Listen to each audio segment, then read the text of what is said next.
And if you've been there long enough, you've enjoyed it, and you were just truly, truly ready to go, then leave, you know?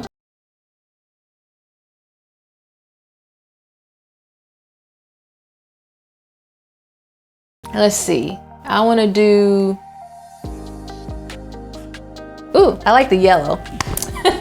Tip number 1, go to events with like-minded people, or go to events where people have similar interests as you, or they have the same goals as you. Why? Because you'll tend to be more comfortable, and honestly, it makes conversation a whole lot easier. For the first time I went to my FMU alumni, it was a social networking event for FMU alumni, and I had a good time. What do I have in common with every single person in this room? We all went to the same college. Hi, I hope I'm not interrupting you. Oh no, you're fine. Join us. So no, have a seat. So what's your name? Hi, De'Ara. Okay, hi. How are you? I'm good. How are you? Good. Is this your first time going to an event like this? Yeah. Because I ended up meeting a lot of people. It was their first time. And then we go, okay, so what year did you graduate? Okay, oh, me too. So what did you study, or how was your time on campus? Like another time, this is kind of embarrassing. I went to this Black Christian, my throat. I went to this Black Christian dating event, and it was a flop. Only one man showed up, and he showed up a whole hour and a half late. But anyway, we all sat together waiting on the man, which is strange. But then the lady was like, the host was like, all right, well, we're going to play a game, and we're going to go around and ask each other questions. And it made it easy to ask questions because we were all there for the same purpose, to hopefully connect with a man of God. We were all there for the same purpose. Number 2, walk into the room confident. Don't walk into the room looking scared like, hi. Walk into the room confident. And I'm not saying that you have to be someone that you're not. You don't have to be all extra like, hi. You don't have to do that, but be confident and walk in with a smile and make eye contact. Make eye contact with people, walk in with a smile, or just with good energy, no matter how nervous you are, because you don't want to come off scary. And then sometimes too, you don't want to come off as unapproachable.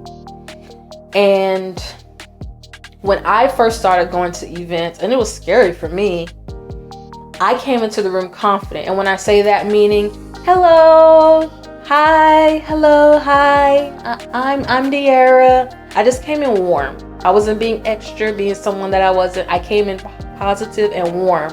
And surprisingly, I had gotten, as I was talking to people, I was getting compliments like, hey, you have such a great smile, or hey, I couldn't wait to talk to you because you came in so nice and friendly, and you just came into the room so confident. I've actually gotten compliments from it.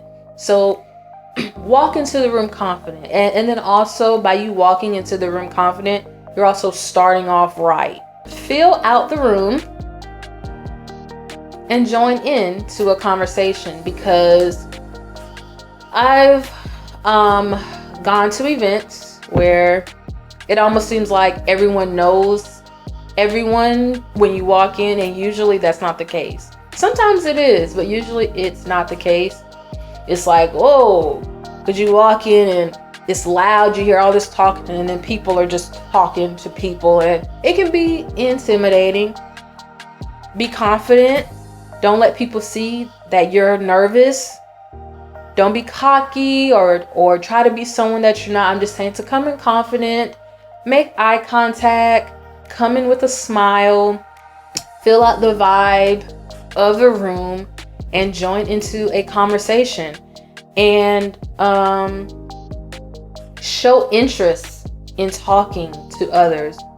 Show interest. Show that you want to be there to have a good time.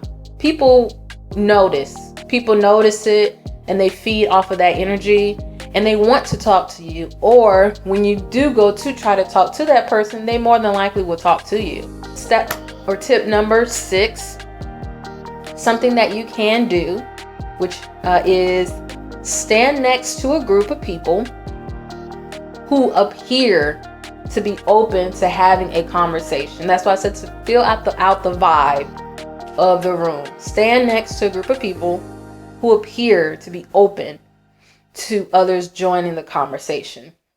Meaning they might be standing like slightly apart and they might be like gazing around the room. So like they're talking to like each other, but they're not like standing like super close to each other. You know, like there's a little room. They're not just so intense with the conversation. It's like light. They tend to like glance around from time to time. Also, people that are by themselves, go up to them and start talking to them. Because a lot of people go to events by themselves. I have seen it time and time again. And some of them, I can tell they feel awkward and out of place. So I'll then go up to them, or people that are just by themselves and they give off like a cool, friendly vibe. I go up to them. You just have to fill out the vibe of people, but you have to fill out the room. Don't go into a shell and into a cocoon. Hi, I'm De'Ara. So what brought you here? Or is this your first time coming here? Or if it's a group, hi, I hope I'm not interrupting. I just wanted to say hi and introduce myself. Like most people are willing to talk to you. They really are. But it's a matter of, I say, of going again. I can't stress it enough, of doing research and going to places where you know that there's going to be like-minded people there. Tip number 7. To help keep the conversation going, make sure that whatever topic or detail is being discussed, make sure that at some point within the conversation that you also give your opinion or your experience on whatever the topic or detail is. Us introverts, most of us tend to be excellent listeners. We're really great at observing, and we're great listeners. And that is a beautiful characteristic to have, to be an excellent listener.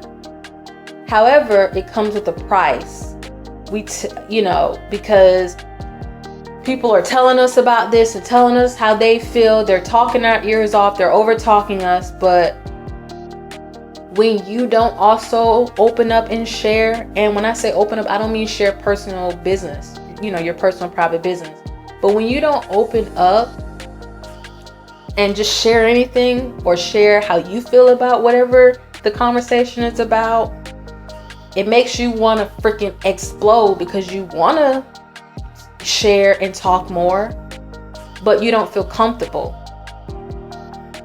So if you've always wanted to be that woman that you want to get better at keeping conversations going, that's definitely a great way to start. I have done it time and time again where I've been in so many conversations. So really, it's not even a real conversation when you think about it, where the person is just talking and talking and talking and talking and talking, especially the ones that they don't turn the conversation on you. They don't ask you what you think. Y'all know what I'm talking about, those. Insert yourself. If they don't ask, don't wait for them to ask, because for whatever reason, some people act like they don't know how to have a conversation. Communication skills ain't common sense, apparently. Make sure that you let your voice be heard. Step number 8, and this is extremely important. Because this more than likely is new to you, or you have not done this in a while, don't go overboard. Pace yourself and know your limit, because it can be such an adrenaline rush, because you are over exerting both your mind and your body, because this is out of your norm. This is out of your usual element. So pace yourself. You don't want to overwork yourself and crash.